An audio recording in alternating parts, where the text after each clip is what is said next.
ലക്ഷങ്ങൾ വിലമതിക്കുന്ന MDMA-യുമായി യുവാവിനെ തൃശൂർ സിറ്റി പോലീസ് പിടികൂടി. കുന്നംകുളം വെസ്റ്റ് മങ്ങാട് സ്വദേശി കോത്തോട്ട് വീട്ടിൽ 27 വയസ്സുള്ള അജിത്താണ് പിടിയിലായത്.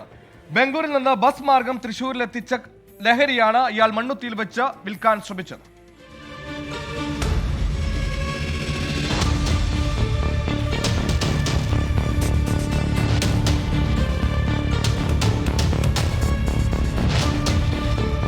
സിന്തറ്റിക് ക്രിസ്റ്റൽ രൂപത്തിലുള്ള 40 ഗ്രാം MDMA, 15 ചെറിയ ബോട്ടിലുകളിലായി കൊണ്ടുവന്ന ഹാഷിഷ് ഓയിൽ എന്നിവ പ്രതിയിൽ നിന്നും പോലീസ് കണ്ടെത്തിയിട്ടുണ്ട്.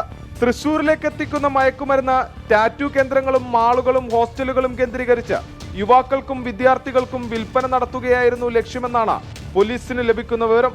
ഷാഡോ പോലീസും ലഹരി വിരുദ്ധ വിഭാഗവും നടത്തിയ അന്വേഷണത്തിലാണ് പ്രതികൾ വലയിലായത്. സ്കൂൾ കേന്ദ്രീകരിച്ച് കഞ്ചാവ് വിൽപ്പന നടത്തിയതിന് 2016 കുന്നംകുളം പോലീസ് രജിസ്റ്റർ ചെയ്ത കേസിൽ പ്രതിയാണ് ഇയാൾ. 2022 കൊലപാതക ശ്രമക്കേസിലും ഉൾപ്പെട്ടിട്ടുണ്ട്. രഹസ്യവിവരത്തെ തുടർന്ന് മാസങ്ങളോളം നടത്തിയ നിരീക്ഷണത്തിനൊടുവിലാണ് പ്രതി പിടിയിലായത്.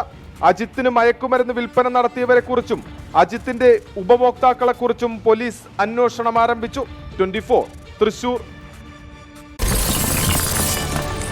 24 അഞ്ചിന്റെ വജ്രത്തിളക്കം.